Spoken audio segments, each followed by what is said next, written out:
Hello, my dear students. Welcome in another video lecture of our economic entomology paper.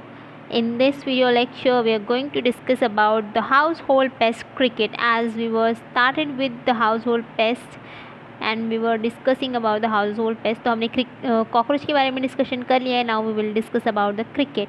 So let us proceed. So first we will talk about the morphology. So there are number of species around the globe of cricket, but there is only one species which is most famous by the human contact, that is Grylodes sigillatus. Grylodes sigillatus is the species which is common in contact with the human beings. So हम ऐसे consider कर सकते हैं कि this is the species which is household pest in most common way or most commonly. Now let us just discuss about the morphology. पता ही है but still मैं explain कर देती हूँ. The head is hypognathous type, जैसे cockroach में होता है. Biting and chewing type के mouth parts होंगे. Antennae will be long as similar to the cockroach. Wings tegminated होते हैं और जो लेग्स हैं वहाँ स्लाइट एक मॉडिफिकेशन है, that they bear jumping type of leg, जिसको साल्टाटोरियल लेग्स भी बोला जाता है. So this is saltatorial type of modification of leg, जहाँ पे हाइंड लेग्स जो है वो जंपिंग पर्पज़ के लिए मॉडिफाइड होते हैं. When we are talking about the compound eyes, तो compound eyes are well developed. Ocelli 2 to 3 in number होंगे. एंड जो स्टेज है जो डैमेज कॉज करता है वो निम्फल स्टेज होती है. निम्फ्स और एडल्ट्स दोनों ही डैमेज कॉज करते हैं, as similar in our previous lecture. जैसे हमने देखा था कि कॉकरोच में भी ऐसे ही होता है, बट यहाँ पे आइडेंटिकल जो है वो लोग आइडेंटिकल होते हैं. निम्स एंड एडल्ट्स एक दूसरे के सिमिलर होते हैं बहुत ज़्यादा. बस स्लाइट एक डिफरेंस है दैट कि जो एडल्ट है उसमें विंग्स होते हैं और उसका साइज़ बड़ा होता है. It is big in size और it is big in size, large in size बोल सकते हो. And it bears wings. जबकि जो निम्फल स्टेज होती है उसमें विंग्स एब्सेंट होते हैं और जो साइज़ है वो स्मॉल होता है. This is the only difference in between NIMS and adults. Okay, let us proceed for the damage caused by them. So these insects cause structural damage too. ये structural damage भी करते हैं. It has been observed that they just damage food material inside household. जैसे cockroach करते हैं, contamination करते हैं, which means कि वो उसमें पैथोजेंस वगैरह स्प्रेड करते हैं, जर्म्स वगैरह स्प्रेड करते हैं. सो वैसे ही यहाँ पे भी they also spread germs. They also spread germs in food material.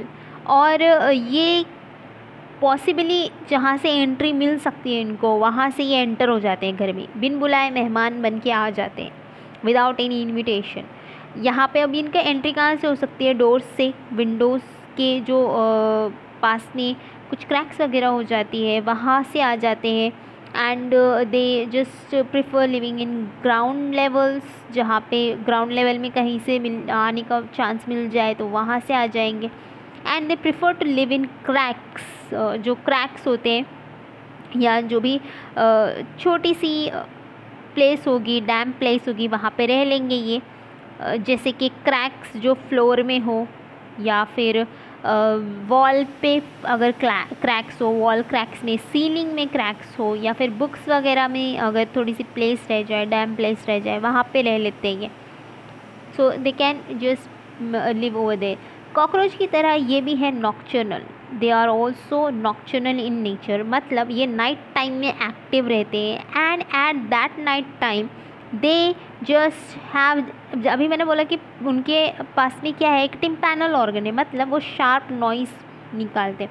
So they just produce a sharp और shrilling noise at the night time, और वो नींद ख़राब करते हैं ऑफ ह्यूमन बींग्स. और one more thing is there, यहाँ पे ऑब्ज़र्व कर सकते हो, they feed on the tender parts of leaves and crops, तो ये क्रॉप पेस्ट का भी काम करते हैं, they are crop pest certain times. और जो रूट्स है, फ्रूट्स है, वो biting and chewing type mouth parts से, टेंडर लीव्स है, टेंडर शूट्स है, वो सब डैमेज करते रहते हैं। एंड ये यहाँ पे देख सकते हो, so how they produce noise. तो यहाँ पे उनके जो विंग्स होते हैं, वहाँ पे एक टिम्पैनल ऑर्गन होता है जिसको वो क्या करते हैं, अपने विंग्स को रब करके एक साउंड प्रोड्यूस करते हैं, चिपिंग साउंड प्रोड्यूस करते हैं। सो इसका एक वीडियो है मेरे पास, तो मैं लिंक शेयर कर दूँगी इन बिलो, और डिस्क्रिप्शन में मैं लिंक शेयर कर दूँगी। So you can just go to that link and watch how they produce this tripping noise. Now let us proceed for the control measures. What control measures should be taken to control these another creepy insect, that is cricket, and even chirping insect also. So the control of cricket is very difficult, but they can be controlled. पहले तो उनकी entry रोक देनी चाहिए, कि देखना चाहिए कि वो कहाँ से एंटर हो रहे हैं। मैंने क्या बोला कि जो डैम प्लेसेस होते हैं वहाँ पे वो रहते हैं, और उनको एंट्री कहाँ से मिलती है कि जो विंडोज़ के या डोर्स के जो क्रैक्स है या जो फ्लोर के पास में कहीं से भी थोड़ी सी भी प्लेस अगर उनको मिल जाए एंट्री के लिए, तो they will enter the home. So पहले उनकी एंट्री रोकनी है। अनदर थिंग इज़ दैट कि उनको रोकने के लिए बेट्स वगैरह यूज़ किए जा सकते हैं। बेट्स लाइक कुछ ट्रैप्स होते हैं, ग्लू का यूज़ करके, ग्लू बोर्ड्स होते हैं, बेटिंग बोर्ड्स। बेट मतलब मैंने बेटिंग पढ़ाई है, और किस टाइप के ट्रैप्स बनते हैं, बेटिंग ट्रैप्स, वो भी बताया है। तो यहाँ पे ग्लू बेट यूज़ करके, ग्लू बोर्ड यूज़ करके एक ट्रैप प्रिपेयर किया जा सकता है, so as to trap the cricket. और फिर वीड्स वगैरह जो हो, जंगली घास जो होती है, ग्रास जो होती है, तो उसको बढ़ने नहीं देना है, उसको रेगुलर बेसिस पे उसकी कटिंग करनी है। उसके बाद जो उनकी हाइडिंग प्लेसेस हो सकते हैं, जैसे मैंने बोला कि क्रैक्स वगैरह, ब्रिक्स, अगर ब्रशेस वगैरह कुछ है घर पे, या वुड पाइल्स वगैरह है, या फॉलन लीव्स वगैरह है, तो उनको क्लीन करना है। One must clean them. And poison bait can also be prepared by using certain chemicals. उन पे स्प्रेइंग कर सकते हो उन केमिकल्स का यूज़ करके आप। तो पॉइजन बेट को प्रिपेयर करने के लिए जो केमिकल्स है, they are barium, sodium fluoride is there, and इसमें क्लोरडेन एंड गैमेक्सिन भी यूज़ किया जाता है। Chlordane, I'll write gamexine here. So chlordane and gammexane भी यूज़ किया जाता है। So using all this 4 chemicals, poisonous या पॉइजन बेट भी प्रिपेयर किया जाता है। And one more is there कि स्प्रेइंग जब कर रहे हो, तो in case of spraying the 10% of parathion is use.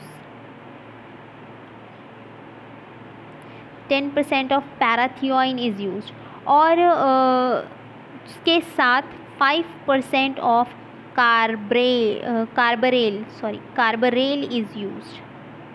तो ये यूज़ कर सकते हो, स्प्रेइंग यूज़ कर सकते हो कि बहुत ज़्यादा इन्फेस्टेशन हो गया है, उसको बहुत जल्दी कंट्रोल करना है, तो spraying will be the best option for that. या फिर जो बेट्स हैं वो इफ़ेक्टिव हो जाएंगे if they are less in numbers. और अगर वो भी नहीं हो रहा है, so there are number of products available in market, so that you can bring it or you can bought it to get rid of this creepy and chirping insects called cricket. So here we end up with our another household pest. Thanks for watching. Have a nice day.